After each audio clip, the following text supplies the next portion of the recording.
నమస్తే. ఒక స్పెషల్ గెస్ట్ని మీ ముందు పెట్టాను నేను ఇవాళ. అద్దంకి దయాకర్ గారు, ఎమ్మెల్సీ అద్దంకి దయాకర్. సో మొన్నటి వరకు కాబోయే ఎమ్మెల్సీ, కాబోయే మంత్రి, కాబోయే ఇంకోటి ఇట్లా మాట్లాడుకునే వాళ్ళం. మొత్తానికి అద్దంకి దయాకర్ ముందు సరే తెలంగాణ ఉద్యమకారుడు, ఇంకో ట్యాగ్ లైన్, ఎన్ని ట్యాగ్ లైన్స్ ఉన్నా పదవి అనేది ఒకటి అయితే ఉంటుంది కదా. సో ఆ ఎమ్మెల్సీ అన్న ఒక ట్యాగ్ లైన్ అయితే ఆయనకు వచ్చి అదైతే వచ్చి తగిలింది. ఇప్పుడు ఆయన ఎట్లా ఉన్నారు, ఎట్లా వచ్చింది, ఎంత లాబింగ్ చేసేది దీని వెనకాల, మరి అందరూ ఖర్చు పెట్టినట్టే ఆయన కూడా పైసలు ఖర్చు పెట్టాల్సి వచ్చిందా, పెద్ద పెద్ద లీడర్లను బతిలాడుకున్నట్టు ఈయన కూడా బతిలాడుకున్నాడా, వాట్ నెక్స్ట్, ఏం చేయబోతున్నాడు నెక్స్ట్, ఆయన టార్గెట్ ఏంటి, మాట్లాడదాం. దయాకర్ గారు నమస్తే. నమస్తే, congratulations. Thank you very much. చాలా హ్యాపీగా ఉన్నారా? అంటే జీవితంలో ఎన్నడూ లేనంత హ్యాపీనెస్ ఉందా ఇవాళ మీకు? అద్దంకి దయాకర్గానే ఉన్నా. హ్యాపీ అంటే ఇప్పుడు ఒక పదవి వచ్చినప్పుడు ఆ సంతోషం అయితే ఉంటుంది, కానీ బాధ్యత ఎక్కువ గుర్తొస్తుంది. సంతోషంతో పాటు బాధ్యత. ఇప్పుడు ఏంటంటే ఇన్ని రోజులు ఉద్యమకారుడని, లేకపోతే తెలంగాణ కొరకు కొట్లాడినామని, లేదు కాంగ్రెస్ పరికి కొట్లాడినామని ఏం చేయకుండా నడుస్తుంది ఇన్ని రోజులు. కానీ ఇప్పుడు ఏదైనా చేయాల్సిన బాధ్యత ఉంటుంది. సో మేబీ 13 అంటే ఎల్లుండి అయిపోయిన తర్వాత ఎమ్మెల్సీగా ఏమంటాం, ఎలక్టెడ్ ఎమ్మెల్సీగా ఉంటాం. 29 తర్వాత బాధ్యతలు తీసుకునే ఎమ్మెల్సీగా ఉంటాం. అప్పటి నుంచి కౌంట్ స్టార్ట్స్. అంటే మనం ఏం చేస్తున్నాం అనేది కూడా ప్రజలకు లెక్క చెప్పాల్సిన పరిస్థితి వస్తుంది. మనం ఎంత సిన్సియర్గా ఉన్నాం అంటే. పదవి రాకపోతే దయాకర్ పర్లేదు, పదవి వచ్చిన తర్వాత దయాకర్ ఏంటి అనేది మాత్రం స్కోర్ స్టార్ట్స్ కదా. దాంట్లో మంచి మార్కులు తెచ్చుకుంటానికి ప్రయత్నం చేయాలి. ఓ సంతోషము, ఉప్పెన లాంటి సంతోషం అనేది దయాకర్ జీవితంలో ఒక ఘట్టమా మీ లైఫ్లో? ఇదేమైనా అంటే ఒక స్ట్రగుల్ ఉన్నది కదా, వెనకాల పెద్ద స్ట్రగుల్ ఉన్నది కదా. స్ట్రగుల్ అంటే నేను పదవుల కొరకు ప్రయత్నం చేయలేదు అనను, కానీ ప్రాధేయపడలేదు, లేదంటే అసలే అది లేకపోతే ఊపిరి లేదన్నట్టు ఎప్పుడూ లేను. తర్వాత నేను చేసిన పనికి ప్రతి ఒక్కరిని కన్విన్స్ చేసేంత వరకు కూడా ఆగిన. సో అది నాకు సాటిస్ఫాక్షన్, సంతృప్తి అనాలి అట్లీస్ట్. కానీ ఇది వచ్చిన తర్వాత సంతృప్తి చెంది కామ్గా కూర్చోవడం అయితే ఉండదు. It's a beginning, new beginning. ఇది ఇంతకు ముందుదేం ప్రజా జీవితం కంప్లీట్గా. ఈ ప్రజా జీవితంలో బాధ్యతలు ఎక్కువ. అధికారం అనేది ఎప్పుడు కూడా బాధ్యతే. సో నా పార్టీ అధికారంలోకి వచ్చిన, నా వ్యక్తి ముఖ్యమంత్రి, నా సహోదరులు లాంటి వాడు ముఖ్యమంత్రి అయినా కూడా నేను సమాధానం చెప్పాల్సిన స్థితి మీకుండే.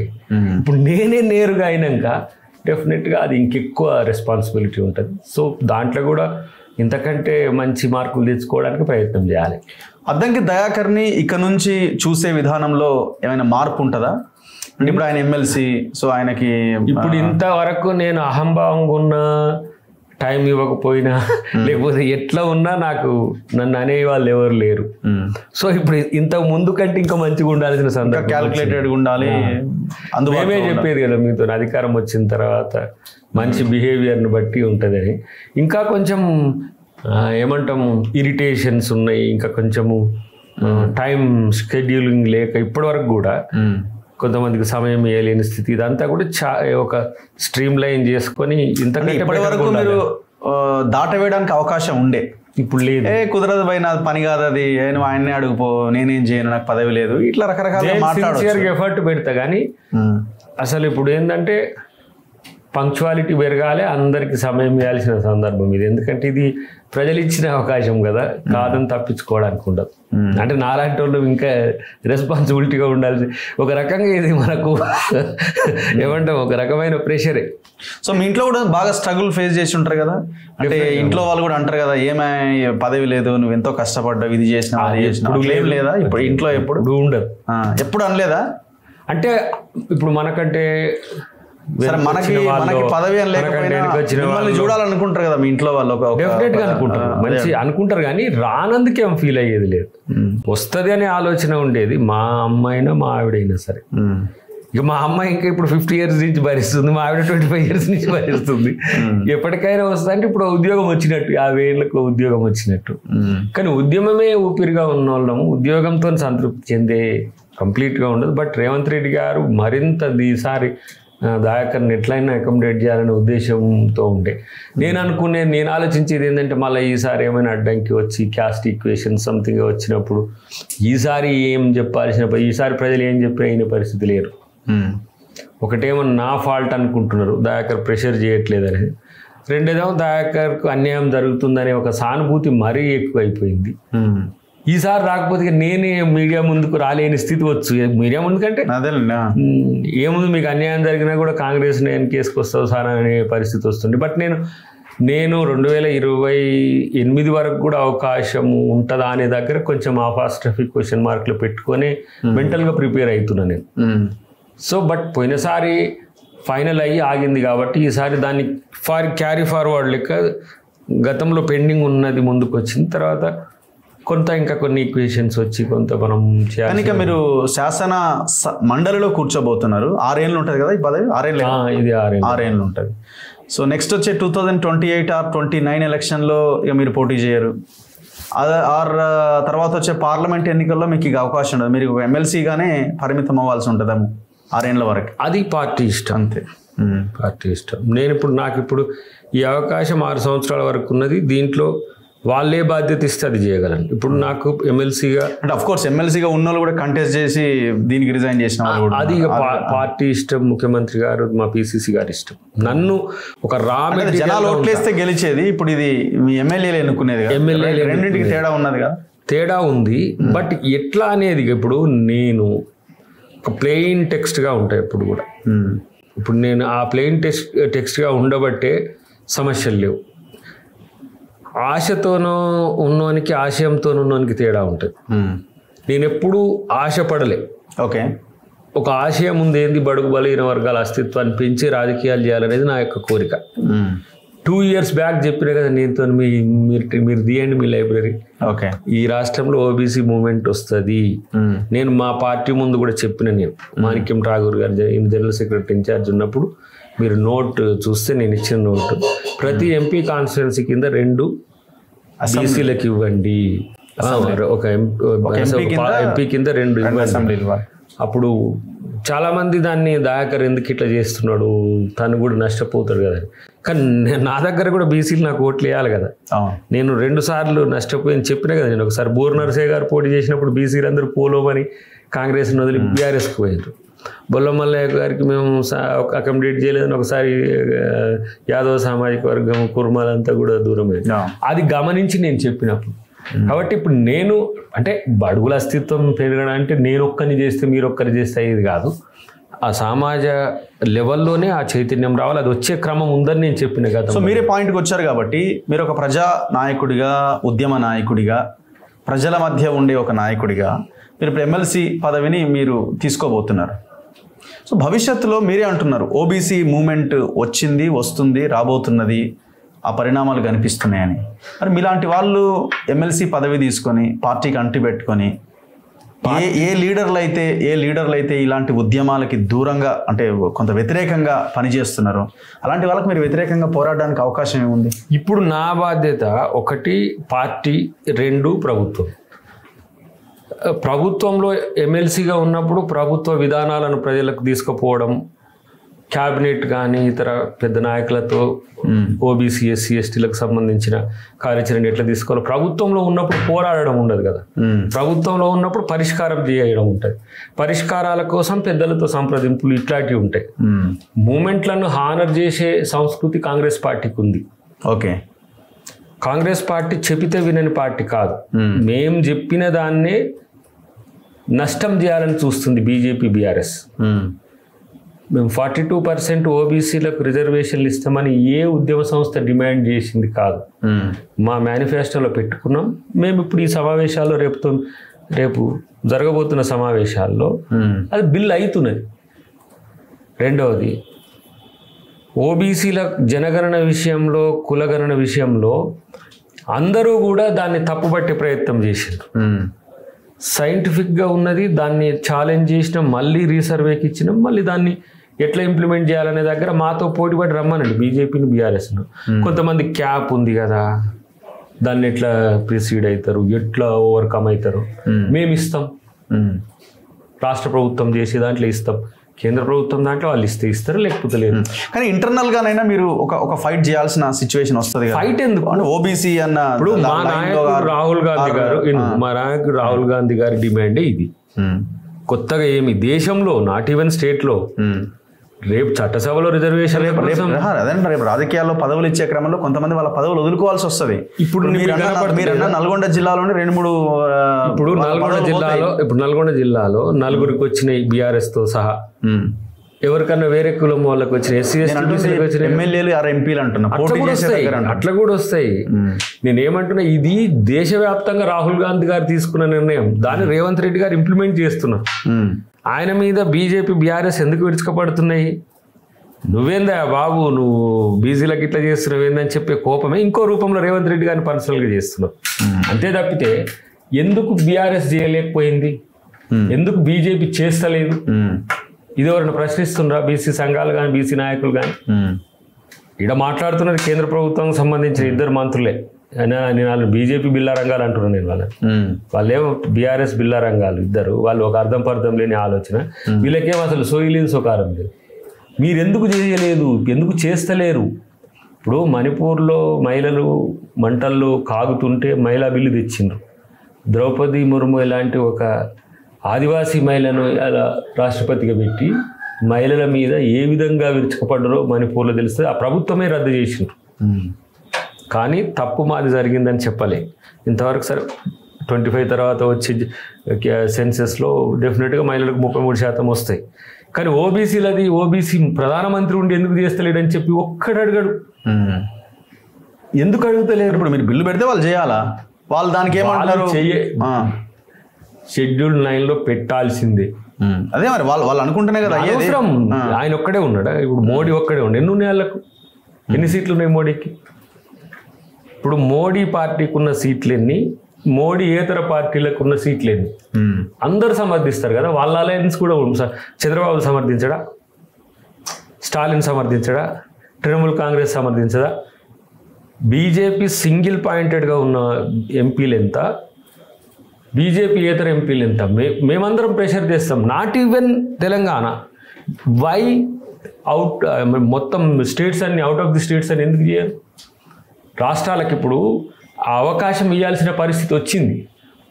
ఇలా మేము అదే పసిగట్టిన తర్వాతనే మా రాహుల్ గాంధీ గారు మేము పరిపాలించే రాష్ట్రాల్లో చేస్తున్నాం. మేము ఇది గమనించకుండా ఏదో కాంగ్రెస్ పార్టీ జనగణన చేసి బీసీలకు 42% ఇస్తారంటే మీరు ఎట్లు ఇస్తారు అన్నట్టున్నది ఇలా పంచాయతీ. సో రేపు మంత్రి అయ్యే అవకాశాలు ఏమన్నా కనిపిస్తున్నాయా అద్దంకి దయాకర్? నేను మొదటి నుంచి మీకు చెప్పిన, నేను ఎమ్మెల్యే కావాలని కోరుకున్న తుంగతుర్తి. అలాంటిదే అవకాశం ఇస్తా అని చెప్పి ఒక ప్రయత్నం చేసిండ్రు ముఖ్యమంత్రి గారు, నాకు అవకాశం ఇచ్చిండ్రు. This is my goal. ఇప్పటికీ పార్టీ ఏదైనా నిర్దేశిస్తే పార్టీ ఇష్టానుసారం నడుచుకునే వ్యక్తిని నేను ఇప్పుడు ఆ స్థాయి ఉన్ననా లేదా, నేను అవసరమా లేదా పెట్టదని ఒకటి ఉన్నది కదా. నేనేమంటున్నా అంటే నేను మంత్రిని ఎప్పుడు అడగలే. ఓకే, ఒకటి మంత్రి ఇస్తే వద్దని నేనేమని అయ్యడానికి కాదు.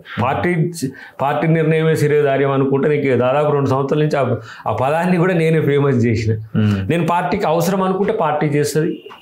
అది description of CM and party అధిష్టానంతో కూడినది. కాబట్టి అది నేను ఎమ్మెల్సీ రాగానే దయాకర్ అప్పుడే మంత్రి ఆశలు పడ్డాడు రా అని చెప్పేసి ఆ మంత్రే కంత్రి అయింది నాకు మొదటి నుంచి కూడా. 2014లో కూడా నేను యాక్చువల్లీ ఎమ్మెల్సీ కూడా ఫస్ట్ ఇదైనప్పుడే రావాలి. అసలు ఎమ్మెల్యే గెలిస్తే అది వేరు. కానీ అన్నిటికంటే ముఖ్యంగా ఇక్కడ మీరు ఆలోచించాల్సింది ఏంటంటే, ప్రతి వాళ్ళు ఎమ్మెల్యే అయిన వాళ్ళు మంత్రి, ఎమ్మెల్సీ అయిన వాళ్ళంతా కూడా మంత్రి అనేది వచ్చినప్పుడు ఆ మంత్రి అనే పదానికి కూడా ఏదో ప్రతి ఒళ్ళు మంత్రి అనుకోరు. అది కాస్ట్ కాంబినేషన్స్ ఉంటాయి. ముఖ్యమంత్రి గారి నల్గొండ జిల్లా కావడంతో మీకు ఇబ్బంది అవుతుంది అది మంత్రి అనేసరికి. అంతే కదా. నల్గొండ జిల్లా అని కాదు, ఏ జిల్లా అయినా కూడా 11-12 సీట్లు ఉంటాయి ప్రతి జిల్లాలో. వచ్చేది ఒకరిద్దరికి. సో దాంట్లో ఇంకా మనం ఇప్పుడే ఆశపడ్డట్టుగానైతే నేనేమి దానికి ప్రయత్నం అయితే నేనేం ప్రయత్నం లేదు. ఇస్తే అది గతంలో ముఖ్యమంత్రి గారు అనడం వల్ల మీరు అంటున్నారు, లేకపోతే ఇతరత్ర డిమాండ్ వచ్చింది కాబట్టి అంటున్నారు. కానీ నేను మంత్రి అయితే ఎవరిని అడిగాను. రేవంత్ రెడ్డి గారు ఎక్కడ మీతో డిస్కస్ చేయలేదా? నిన్ను చట్టసభలకు పంపించాలని మాత్రం అన్నాడు. ఒకటి సగం సీటు మీదే అని ఏదో అన్నాడు కదా ఆ రోజు. అది మరి ఈక్వల్ టు అదే కదా, ఏదో ప్రజల క్యాబినెట్ హోదా ఆర్ సంథింగ్ ప్రజల నుంచి వచ్చింది. అడిగిండ్రు, మేదా బాబు దయాకర్ ఎవరు, నేను దయాకర్ వేరు కాదు, సగం సీట్ నాదే అనేది. అంటే సగం పనులు చేస్తే ఆయన చెప్పిన పనులే నేను చేయాలి కంపల్సరీ, ఒక పార్టీ విధేయంగా చేయాలి. ఇప్పుడు మళ్ళీ ఎమ్మెల్సీ అయినందుకు కూడా చేయాలి. మంత్రి ఏమో అనుకుంటున్నాం కాదా? అది నేను అనుకోవట్లే. నేను అంటే ఇంకా చాలా ఉన్న కాంబినేషన్స్ ఇప్పుడు ఇవన్నీ చూసిన తర్వాత కొంచెం టిపికల్ గానే ఉంటది. అంటే ఇప్పుడు దీనికి ఒక ఆన్సర్ చెప్పాలా? కొంతమంది అనుకుంటుండొచ్చు మీ గురించి, దయాకర్కి ఎమ్మెల్సీనే ఎక్కువనే, మంత్రి పదవి ఎక్కడిది అని ఎవరైనా అనుకునే వాళ్ళకి మీరేం సమాధానం చెప్తారు? నేనెంతో నాకంత, నా స్థాయిని బట్టి నాకు ఉంటుంది. నేను ఎక్కువ ఊహించుకునేటోని కాదు, ఇస్తే చేయలేరనేది ఏమీ కాదు. బ్యాలెన్స్ ఎందుకు అంటున్నా నేను, చేస్తా ఇవ్వండి, డిమాండ్ చేసి అడుక్కోండి, ఇప్పుడు నేను జూనియర్ రఘు, ఐఎమ్ జస్ట్ కాదు, I'm just entered in to the public life. ఇప్పుడు పబ్లిక్ లైఫ్ అంటున్నా, పవర్ లైఫ్ ఇప్పుడు వస్తున్నా నేను. అప్పుడే అని అంటుండనేది అంటే ఆశ కింద అందరు ఆలోచన. నేను ఏమంటున్నా, అందరు అడిగి డిమాండ్ చేసి తీసుకుంటున్నప్పుడు మీరు ఎందుకు అడిగి డిమాండ్ చేసి తీసుకుంటే తప్పేముంది అంటున్నా నేను. ఒకటేమో ఒక ఆలోచన అది ఏంటి అని అంటే, కాంగ్రెస్ పార్టీలో ఉండే పాలసీస్ ఎట్లా ఉంటాయి అంటే, సీనియారిటీ అనేది ఫస్ట్ క్రైటీరియా ఉంటుంది. రెండవది ఏంది, సోషల్ ఈక్వేషన్స్. మూడవది ఏంది, ఎంత మేరకు మనకు పెర్ఫార్మెన్స్ ఓరియంటేషన్గా ఉంటుంది అనేది ఉంటుంది. ఒకవేళ వాళ్ళు యూత్కు తర్వాత పార్టీ కొరకు అని చెప్పేసి డిస్క్రిషనరీతో పెద్దలు చేయాల్సిందే తప్పితే, అడగడానికి నీకు ఎందుకు లేని, నాకు డిప్యూటీ సీఎం మాల సామాజిక వర్గం నుంచే ఉన్నారు, స్పీకర్ ఉన్నారు, ఇట్లా కొంత ఉంది. ఇవి కాకుండా ఇంకేమైనా అదనంగా దయాకర్ వల్ల ప్రయోజనం అనుకుంటే వాళ్ళు చేసే అవకాశం ఉంటుంది. కానీ నేను ఇంత తొందరగానే అడిగే హక్కు ఉందా అంటే నేను మాత్రం ఒక షాకింగ్ విషయం చెప్తాను మీకు. ఒక ఛానల్ ఉన్నది, ఆ ఛానల్లో మేము కూడా మీరు అక్కడ మాట్లాడింది మేము ప్లే చేసినాం. దాంట్లో ఎవరో అడిగారు జర్నలిస్ట్, మీరు మంత్రి పదవి అవకాశం ఉందా ఏదో సంథింగ్ క్వశ్చన్ అడిగితే మీరు దానికి ఏదో ఆన్సర్ చెప్పారు. ఒక పర్టికులర్ ఛానల్లో మీరు ఆ మంత్రి అన్నదాన్ని లేపేశారు. అంటే విషయం ఏంటంటే, వాళ్ళు మాకు పోటీ అవుతాడేమో అన్న కోణంలో దాన్ని పక్కన పెట్టినట్టు అనిపించింది. నేను ఎవరికి పోటీగాను, అదే సేమ్ సామాజిక వర్గము, నేను ఎవరికి పోటీగాను, నేను ఎవరికి వ్యతిరేకంగా. దయాకర్ ఒక న్యూ థాట్స్తో మీరు దయాకర్ని చూస్తారు. అంటే పరిపాలనలో ఉన్న ఒక అది ఏమంటారు దాన్ని, ఇప్పుడు అధికార ప్రతినిధి నుంచి ప్రజాప్రతినిధికి వచ్చినాం కదా, ఆ ప్రజాప్రతినిధి నేపథ్యం అనేది అందరు గర్వపడే విధంగా ఉంటుంది. ఒక మోడలిస్టిక్ ఒక అప్రోచ్ ఉంటుంది నాది. అంటే నేనేదో ప్రజాప్రతినిధి, నేనేదో పెద్ద పొడింగ్ అన్నట్టు కాకుండా, రగ ఎట్లుంటాడో దయాకర్ అట్లుంటాడు. లేదు సామాన్యుడు మన ఊళ్ళో మళ్ళీ ఎట్లుంటాడో దయాకర్ అట్లుంటాడు. దయాకర్కి అధికారం వచ్చినంత మాత్రాన అధికారాన్ని కొమ్ములు ఎక్కించుకునే స్థాయి అయితే దయాకర్ ఉంటాడు. ఇంకో సరళమైన ఇంకా ఒక జనరల్ దయాకర్ని మీరు చూస్తారు. అప్పుడు అనుకుంటారు అసలు ఏంది రాజ్యాంగబద్ధంగా ఉండే ప్రజాప్రతినిధి ఎట్లా ఉండాలి, దాన్ని నేను డిస్క్రైబ్ చేయడానికి ప్రయత్నం చేస్తా. అంతే తప్పితే డాంబికాలకు పోయి దయాకరు ఎమ్మెల్సీ అయిన తర్వాత కలుస్తాడో కలవడో అని అప్పుడు బాగుండే ఇప్పుడు అనేటట్టు కాకుండా, అప్పటికంటే ఇప్పుడే బాగుండనేటట్టుగా ఉంటాయి దాన్ని. అందుకనే నేను చెప్పినా కదా, ఇప్పుడు ఒక పంక్చువల్ లైఫ్కి ఇప్పుడు మళ్ళీ నేను ఎస్టాబ్లిష్ కావాల్సిన సందర్భం వస్తున్నది. అది అందరూ కూడా, ఇప్పుడు మనం ఒక టికెట్ ఇవ్వకపోతే పార్టీని వదిలిపోయి ఇతర పార్టీలో పోటీ చేసే కల్చర్ను నా నుంచే కొంత బ్రేక్ చేసిన. ఇవ్వకపోయినా సరే నేను పార్టీతో ఉంటా. మళ్ళీ ఇవ్వలేదు నాకేం ప్రాబ్లం లేదు, మళ్ళీ ఇవ్వలేదు నాకేం ప్రాబ్లం లేదు, ఇచ్చి గుంజుకున్నా ఇబ్బంది లేదా, ఇచ్చి గుంజుకున్నా ఇబ్బంది లేదని అట్లా కూడా ఉన్నా కదా. ఇచ్చిండ్రు కదా, పోయినసారి ఎమ్మెల్సీ వచ్చింది, మళ్ళీ వెనకకు పోయింది, ఇప్పుడు ఇచ్చిండ్రు. పార్టీ ఏం చెప్తే అది, ప్రభుత్వంలో నాకు ముఖ్యమంత్రి గారు లేకపోతే క్యాబినెట్ నాకు దయాకర్ ఈ పని చేస్తే చేయాలి అని చెప్తే నేను చేస్తాను. ఇది రేవంత్ అకౌంటేనా ప్యూర్లీ? తను అయితే సీరియస్గా ఈసారి దయాకర్ని అకామిడేట్ చేయాలనే సీరియస్ పట్టుదలతో మాత్రం ఉన్నది తెలుసు నాకు. ఎందుకంటే నాకు ముందు కలిసినప్పుడు కూడా చెప్పిన పరిస్థితి ఉన్నది. ఓకే, సో ఈసారి లేకపోతే మళ్ళీ ఒక 2 సంవత్సరాలు ఆగాల్సిన సందర్భం కూడా వస్తుంది. అలాంటి సందర్భంలో ఇవన్నీ సమస్యలు కొన్ని వస్తాయనే ఉద్దేశంతోనే ఈసారి అకామిడేట్ చేసిరు అనుకున్నా. ఇప్పటికి కూడా ఆగుతాడు దయాకర్ అనే ఆలోచన ఉండే, దానికి నేను కూడా మెంటల్గా ప్రిపేర్ అయి ఉన్నా. బట్ సమాజంలో కొంత రాంగ్ మెసేజ్ పోతుంది నా వల్ల, అది పార్టీకి నష్టం కావడం అనేది నాకు కూడా ఇష్టం లేకుంటే. సో మాలాంటి వాళ్ళని కూడా గట్టిగానే కొడుతుంది. మీరు కొట్టిండ్రు. ఇప్పుడు చాలా మంది మీడియా మిత్రులు అయితే తెలియని వాళ్ళు, తెలిసిన వాళ్ళే కాదు, పార్టీ మీద వ్యతిరేకత ఉండి పార్టీకి నేను సమర్థించడం ఇష్టం లేని మీడియా మిత్రులు కూడా దయాకర్ విషయంలో ఎందుకో ఈసారి మొత్తం కూడగట్టుకొని దయాకర్ పక్షాన నిలిచిన వాళ్ళందరికీ ప్రత్యేక కృతజ్ఞతలు. మీతో పాటు ఇప్పుడు తొలివేలుగా అయితే ఇప్పుడు మన తొలివేలుకు దయాకర్ని ఏదో చేస్తానికే ఉన్నట్టుందని అనే కాడికి వచ్చింది కొంతమంది. దయాకర్ తొలివేలుగా మన తొలివేలుగా అంటే వెళ్ళిపోతున్నా ఇక ఆయన అనే స్థితి వచ్చింది. కానీ నన్ను మీరు ఎట్లా పట్టుకుంటారో వాళ్ళకి తెలియదు. పొద్దున్న లేస్తే ఏదో సందర్భంలో మాట్లాడుతూనే ఉంటాను. నేను ఒక ఫోటో చూపిస్తా, ఆ ఫోటో చూపించిన అంటే ఆ ఫోటో చూడగానే నాకు అనిపించింది, అంటే ఇట్లాంటి సిచ్యువేషన్ ఉంటుందా అనుకున్నప్పుడు నేను కూడా అనుకున్నా, తప్పదు సందర్భం ఇది అనుకున్నా. ఆ ఫోటో ఒకసారి నేను మీకు చూపిస్తా. ఇది ఒకసారి జూమ్ చేయి. Is the photo. జానారెడ్డి గారు, వెంకటరెడ్డి గారు అండ్ మీరు. అనిపిస్తుందా స్క్రీన్లో? That is good moment. Good moment అంతే. నేను అనుకున్నా అంటే వాళ్ళ యొక్క ఇది లేకుండా సీట్ వచ్చే అవకాశం లేదేమో. వాస్తవానికి ఫస్ట్ అయితే మనకు అది రావాల్సిన అవసరం ఉంది కదా, ఎల్లుండు తప్పులేదా. వాస్తవానికి నేను వెంకరెడ్డి గారి ఇల్లు వెనుకనే నా ఇల్లు ఉంటుంది. తను బయటకు వెళ్ళే సమయం కాడికి పోయినా, నేను వాళ్ళ ఇంటికి పోయినా. ఓకే, అక్కడ కూర్చున్నాం రారా చిన్న అంటే నేను అట్లనే తనకు అనుభవాన్ని పోయినా వెనుక. ఓకే, పోయి మేము మాట్లాడుతున్న సందర్భంలో జానారెడ్డి గారు వచ్చిండాడు. ఓకే, ఇక అది ఇంకా నాకు కలిసి వచ్చిన సందర్భం అయింది అది. తర్వాత మాట్లాడి అప్పటికే తను అంటే ఇప్పుడు చెప్పవచ్చు, అప్పుడు లెటర్స్ ప్రింటింగ్కి పంపించి సంతకం పెట్టే టైం అది. కొంచెం కూర్చుందాం చాయ్ తాక్కుంటా అనుకునే టైంలో పెద్ద ఆయన వచ్చింది. సందర్భానికి కలిసి వచ్చినట్టు ఓకే దయాకర్ అయిపోతుంది నీది అయిపోతుంది అని చెప్పేసి వారు. తర్వాత ఈసారి ఎట్లనైనా సరే మాకు కూడా, ఎందుకంటే వ్యతిరేకతను పార్టీకి మన జిల్లాలో కూడా తెచ్చుకోవడం ఇష్టం లేదనే సందర్భం అది. కాబట్టి నువ్వు కూడా గట్టిగా ప్రయత్నం చేయి, మా వైపు నుంచి అయితే పూర్తి పాజిటివ్గా ఉంటామని చెప్పి అందరినీ ఈసారి నేను అందరినీ ప్రేమతో కన్విన్స్ చేసుకున్నా. ఆ సమయం నేను అదే అంటున్నా, కన్విన్స్ అనే వర్డ్ ఏదైతే ఉందో మనం అడగాలి, వాళ్ళని కూడా వాళ్ళని ప్రసన్నం చేసుకోవాలి. అది ఏదైనా కావచ్చు, ఆ లెవెల్ని బట్టి దానికి ఒక మనం పదాన్ని చేరుస్తూ ఉంటాం. ఇప్పుడు కానీ అది ఎందుకో అసలు ఏంది, పనిచేసిన వాడికి టికెట్ రావాలా, పనిచేసిన వాళ్ళకి పదవులు రావాలా, పనిచేసిన వాళ్ళకి ప్రాధాన్యత ఇవ్వాలి.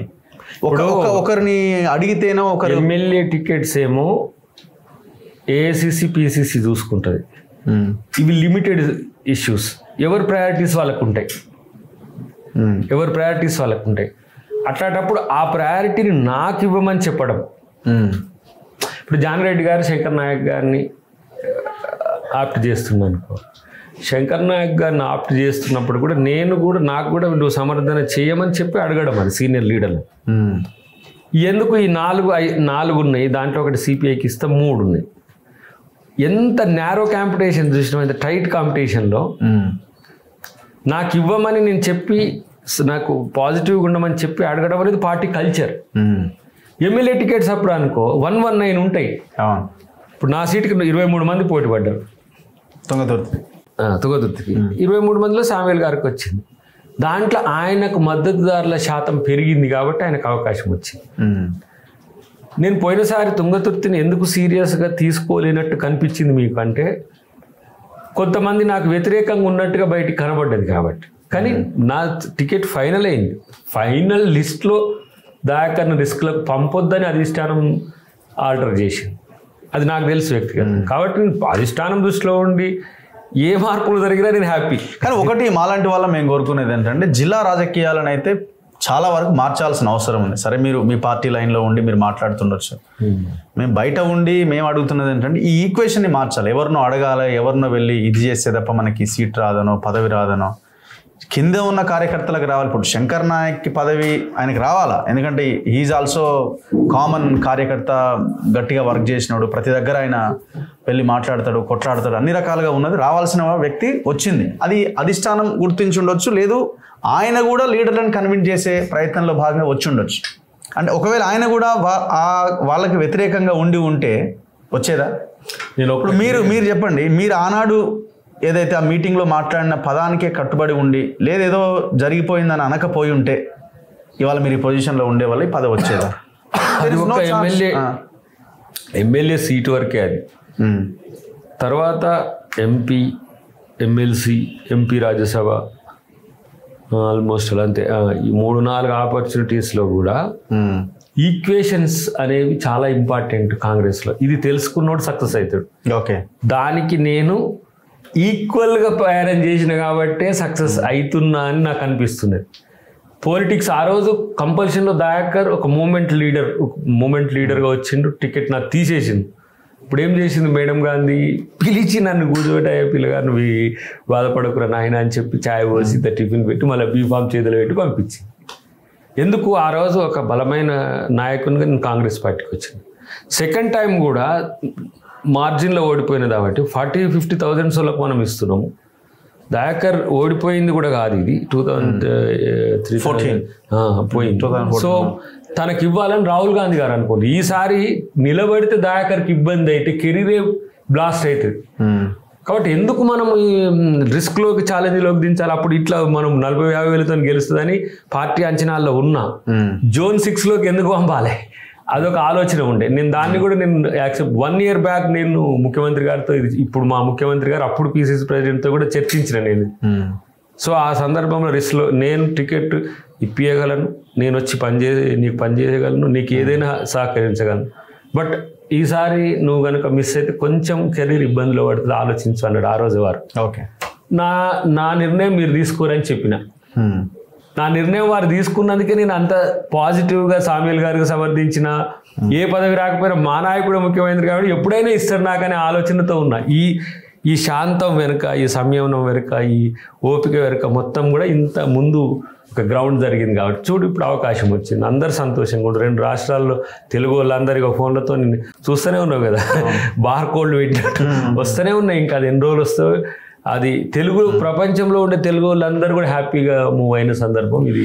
సో తుంగతుర్తి నియోజకవర్గం నుంచి మీరు గతంలో పోటీ చేసి ఉన్నారు. భవిష్యత్ మీది ఊరు అక్కడే, అంతా అక్కడే. సో రేపు తుంగతుర్తిలో మళ్ళీ అక్కడ రాజకీయాల్లో అక్కడ ప్రజల ఇష్యూస్ మీద మీరు నిలబడతారా? లేదు ఇది అక్కడ ఆల్రెడీ మన ఎమ్మెల్యేనే ఉన్నాడని చెప్పి వారితో కలిసి వారి నేతృత్వంలో నేను కూడా నా బాధ్యతను వారితో కలిసి చేస్తాను, వారి నిర్దేశకత్వంలో. ఎట్ ద సేమ్ టైం నేను పొలిటికల్గా ఆ ప్రాంతానికి సంబంధించిన వ్యక్తిని కానీ కాబట్టి నేను అక్కడ సర్వీసెస్ ఇవ్వాల్సిన బాధ్యత ఉంటుంది. తుంగతుర్తి అనగానే శాండ్ పాలిటిక్స్ అందరికీ దాంట్లో నేను పని చేసి వచ్చింది కదా. నేను నా పవర్ను ప్రజల కొరకు వాడతా కానీ ఈ పరిశ్రమల కొరకు వాడా.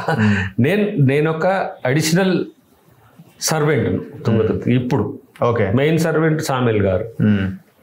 వారితో కోఆర్డినేట్ అయి చేసుకోవాలండి. ఎందుకు? MLA is the first. MLC నేను స్టేట్ మొత్తానికి సంబంధించిన ఆ ప్రాంతవాసిగా నేను దానికి కొంచెం చేయాల్సిన అవసరం ఉంటుంది అంతే.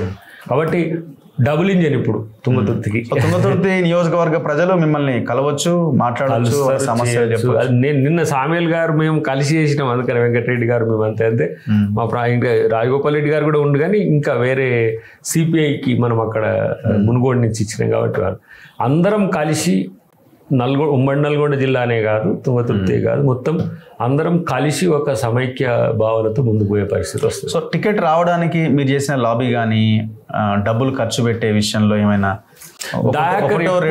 ఏమైనా తీసిరా? కాదు, అడిగిరా? పోనీ అడిగి ఉంటారుగా, లాబీ ఉంటుందో ఢిల్లీలో. కాదు, దయాకర్ ఎప్పుడైనా డబ్బులు పెట్టి టికెట్లు కానీ లేకపోతే రాజకీయాలు కానీ చేస్తాడా? చెయ్యడు. ఓకే, అడిగిన వాళ్ళు కూడా ఎవరు లేరా? నేను చేపిస్తా ఉంటుంది కదా బ్యాచ్. ఎవరు నన్ను అసలు పైసలు కూడా ఎవరు అడిగారు. ఇదో పెద్ద పంచాయతీ. దయాకర్ అడిగితే ఏడ చెప్తాడు అని ఉంటుంది కదా. కానీ నేను ప్రతి సందర్భం నాకు పార్టీ స్వచ్ఛందంగా నేను పార్టీకి సర్వీస్ చేసిన, స్వచ్ఛందంగా నాకు అవకాశం ఇచ్చింది. స్వచ్ఛందంగా పనిచేసే వాళ్ళంతా కూడా నన్ను ఉదాహరణ తీసుకోండి అని చెప్తున్నా. అని దయాకర్కి వచ్చింది అందరికి వచ్చిందా అంటే అందరికి వస్తుంది రా అని చెప్పలేదు. బట్ ఒక సిన్సియర్ కమిట్మెంట్తో నేను పార్టీ కొరకు పనిచేసినందుకు నాకు పార్టీ అవకాశాన్ని ఇచ్చింది. ముఖ్యమంత్రి గారితో పాటు మా డిప్యూటీ సీఎం గారు, క్యాబినెట్ అంతా ప్రతి ఒక్కరు అసలు ఒకరి పేరు చెప్పి ఒకరి పేరు చెప్పకుండా ఉండొద్దు. నేను వాస్తవానికి చెప్పాలంటే అందరూ ఈసారి దయాకర్కి ఇవ్వాల్సిన అవసరం ఉందని వాళ్ళు పాజిటివ్గా నాకు సహకరించిందని బెల్లయ్య నాయక్ గారికి కూడా రావాల్సి ఉండే యాక్చువల్గా, మరి ఆయన కూడా గట్టిగా తను ఉంది.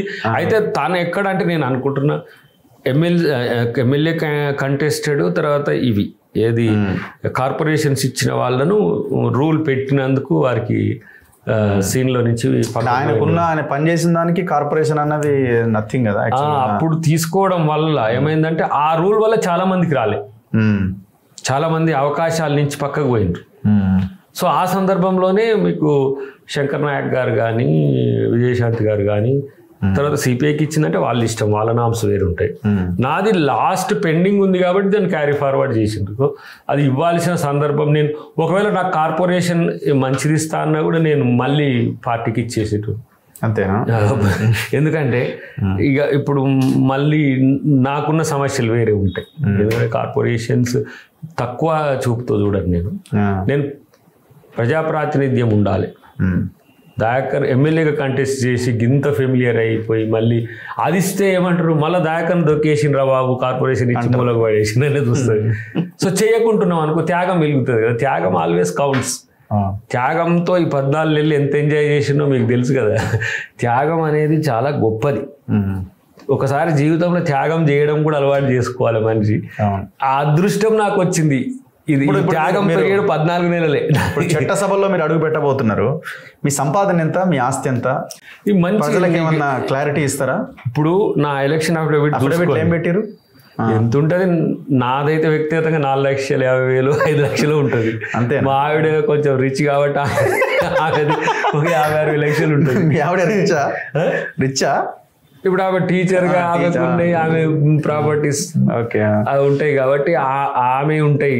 ఫాదర్ నుంచి వాళ్ళ నుంచి నేను ఆస్తులు సంపాదించను, అంతస్తులు సంపాదించను. దయాకర్ జీతంతో పెరిగే ఆదాయం ఉంటుంది అనుకుంటా. ఒకవేళ వస్తే జీవితంతో పెరిగే ఆదాయం ఉండదు. ఇంట్లో ప్రెషర్ ఉంటుంది. ఇప్పుడు ఎమ్మెల్సీ అయినా మరి ఏం సంపాదన మీద ఆమె చేసే శాలరీ నేను తెచ్చి పెడతా. గత ఇన్ని రోజులు ఆమె నన్ను సాధింది. ఇప్పుడు నేను కుటుంబాన్ని బాధ్యత నేను చేసుకుంటా. అంతే. ఒక సహజమైన సరళమైన జీవితం అనుభవించాలనేది నా కోరిక కూడా. అది డాంబికాలు ఇట్లా రేపు నిజంగా మా పిల్లలు ఇద్దరు BBA చేస్తున్నారు. వాళ్ళు ఏమైనా బిజినెస్ పెట్టుకుంటే వాళ్ళతో వచ్చి ఆస్తుంటే వాళ్ళకు ఉంటుంది. దయాకర్ ప్రొఫైల్, ఎకనామిక్ ప్రొఫైల్ నువ్వు మంచిగా ఎప్పుడు ఫాలో అవుతుండు. ఇది రికార్డ్ కూడా చేసుకో. ఒక ప్రపోర్షనేట్ పెరుగుదల ఉంటుంది తప్పితే ఈ బిజినెస్ టైకూన్ కావాలని కూడా నాకు ఉండే. నాది కామర్స్, PhDనే కామర్స్లో కదా. నేను కామర్స్ చేసినా నేను ఎప్పుడు కూడా కమర్షియల్ యాక్టివిటీస్ చేయలే. MCA చేసినా నేను ఎప్పుడు సాఫ్ట్వేర్ ఇంజనీర్ కాలే. తర్వాత LLB చేసినా నేను ఎప్పుడు కోట్ వేసుకోలే. సో నా జీవితం ఈ మూడింటిని కూడా ప్రజల కొరకే ఇచ్చిన. ఇప్పుడు కూడా ఇప్పుడు ఎమ్మెల్సీ వచ్చినా కూడా ప్రజల కొరకే ఉంటుంది. మేడం ప్రెషర్ ఏం లేదా? మరి ఉండదు. ఆమె ఇంకా నాతో వచ్చి మంచిగా ఆమె రిచ్ అంటున్నారు కదా. మరి ఆమె రిచ్ అంటే ఏంటిది? ప్రాపర్టీస్ ఇప్పుడు టీచర్ గా ఉండే ఇవి వస్తాయి కదా, బెనిఫిట్స్ ఉంటాయి. అవన్నీ కొంత అవే 60-50 లక్షలు 70 లక్షల వరకు ఉంటాయి ఆమె ప్రాపర్టీస్. అంతే. అది తప్పితే ఇంకోటి ఉండదు. మా పిల్లలు ఏమైనా బిజినెస్ చేస్తే ఆమె పెద్ద ఆమె అయితే అమెరికాలో ఉంది. ఆమె ఇక్కడ ఉంటుంది అక్కడ ఉంటుంది, దాని ఇష్టం. చిన్న ఆమె కూడా BBAనే ఉంది. సో వాళ్ళకి ఏమైనా చేస్తే చూద్దాం. బట్ నేను మాత్రం దయాకర్ ఏ కామన్ మెన్ లాగానే ఎప్పటికీ ఉంటాడు. సో ఇంకొక లాస్ట్ క్వశ్చన్, మళ్ళీ సస్పెన్షన్ మీరు ఎట్లా చూస్తున్నారు? మీరు కూడా ఆయనతో కొంత అది ఒకటేందంటే పార్టీ నిర్ణయాన్ని తప్పుపట్టడమే కాకుండా బహిరంగంగా చేయడం వల్ల వచ్చిన సమస్య. అది బీసీలను చేసింది కాదు. ఓకే. ఎందుకంటే పార్టీ క్రమశిక్షణ ఉన్నప్పుడు సమాధానం చెప్పాలి. క్రమశిక్షణ కమిటీ ఒక లెటర్ ఇస్తే ఇది కాదు, ఇది నేను ఇట్లా చేయలేదు, ఉద్దేశపూర్వకంగా చేయలేదు. ఇప్పుడు నేను వెంకటరెడ్డి గారిని ఒక మాట గతంలో అన్నది, నేను వివరణ ఇచ్చిన క్షమాపణ చెప్పిన. ఇది వివరణే కదా, క్షమాపణ ఏం కోరలే వాళ్ళు. ఇట్లా ఎందుకు నాకు వచ్చినట్టు అందరికీ ఎందుకు ఇవ్వలేదు, నాకు వచ్చినట్టు మిగతా వాళ్ళకి కూడా ఇవ్వాలి కదా. ఇప్పుడు సమాధానం చెప్పిన నేను తప్పు చేసినా లేదా నీ దృష్టిలో చెప్పు. మునుగోడు సభలో ఒక మాట వర్డ్ అన్నది కదా, నేను సమాధానం ఇచ్చినా లేదా? ఎన్ని 100 సార్లు చెప్పుంటా నేను మీడియాలో. తర్వాత నా వివరణ మీరు ఒకసారి చూడండి. మళ్ళన కూడా దానికి సంబంధించి రిజైండర్ ఇచ్చి ఇది తప్పుడు సంకేతాలు ఉన్నాయి, బీసీ సమాజానికి పోతున్నది కాబట్టి నేను ఇట్లా చేసిన అని ఒక వివరణ ఇచ్చి ఉంటే, వివరణ మాత్రమే పార్టీ సస్పెండ్ చేసేదని నేను అనుకోను. మరి ఆయన మాట్లాడిన దాంట్లో జెన్యూనిటీ లేదా? Genuinity in the wall. 4 గోడల మధ్యనే మనం పార్టీ ఇష్యూస్ మాట్లాడుకోవాలి. ఇప్పుడు మనోడు కూడా అన్నాడు, రాహుల్ గాంధీ గారు అది చింపేసిండు, ఆర్డినెన్స్ చించేసి బయటకు వచ్చేసి చించలే, ఆయనకు అది పంపించేసి. అంటే అది కూడా ఏం బిల్ తెలుసా? అదే ఆదివాసీలకు సంబంధించి కాదు, పార్టీ మారగానే అలా సభ్యత్వం పోవాలనేది బిల్. అది ఇట్లెట్ల పార్టీ మారంగానే అంటారు, దానికి కొన్ని కండిషన్స్ ఉంటాయి. ప్రజాప్రాతినిధ్య చట్టం వాళ్ళ డాడీ చేసింది కదా, పీపుల్స్ రిప్రజెంటేటివ్ యాక్ట్, దాన్ని అమెండ్ కూడా చేసింది. దాంట్లో దాని విషయంలో ఆర్డినెన్సే తెచ్చిండు. ఆర్డినెన్స్ విషయంలో ఆయన కొన్ని అనెథిక్స్ కనపడ్డప్పుడు ఆయన ఇన్ ద వాల్, ఎవరు తీసుకుపోయేస్తే ఇది మంచిగా లేదు, నాకు నచ్చలేదని తీసుకుపోయిన వ్యక్తి ఉందన్నారు. కానీ పోయి జంతర్ మంతర్లా కూర్చొని ఏం చింపలే, లేకపోతే మీడియాకి కనపడేటట్టు ఎక్కడ చేయలేదు. ఇంకోటి, పార్టీ క్రమశిక్షణ అన్నప్పుడు ఎప్పుడు కూడా అది మనం పాటించాలి. తప్పు జరిగితేనే ఎవరైనా మనకు నోటీస్ ఇస్తారు. తప్పు కాదనుకుంటే తప్పు ఎట్లా కాదో చెప్పాలి, అంతే. అది కన్విన్స్ అవుతారు కదా. క్రమశిక్షణ కమిటీ అంటే సస్పెండ్ చేసే కమిటీ కాదు. అట్లంటే దయాకర్ను చేయాలి కదా. దయాకరే కాదు, చాలామంది వివరణలు ఇస్తారు. వివరణ కోరదు, కాజ్ ఆఫ్ యాక్షన్ మీకు ఏం పెట్టిండ్రు అది మీరు వివరణ ఇవ్వనందున మిమ్మల్ని సస్పెన్షన్ రివోక్ చేసుకునే హక్కు కూడా ఉంది ఆయనకు. సస్పెన్షన్ ఇంతకాలం అని ఎక్కడైనా ఉందా? అది వాళ్ళ మీకు ఏకపారేస్తున్నాడు కదా ఆయన. మళ్ళా అది వారి వ్యక్తిగత ఇష్టం. ఓకే, పార్టీ కానప్పుడు ఆయన ఇప్పుడు కేటీఆర్ గారు లేదా లేకపోతే కిషన్ రెడ్డి గారు రాజకీయ విమర్శలు చేస్తారు. అది దానికున్న హక్కును కాదనే హక్కు నాకు లేదు. Okay, anyway thank you very much Dayakar గారు. Thank you and all the best. Thank you. మేము కనిపెడుతుంటాం. కనిపెట్టండి. Thank you. ఇది దయాకర్ గారితో స్పెషల్ ఇంటర్వ్యూ ఆఫ్టర్ ఎమ్మెల్సీ. చూస్తూనే ఉండండి మన తొలి వెలుగు.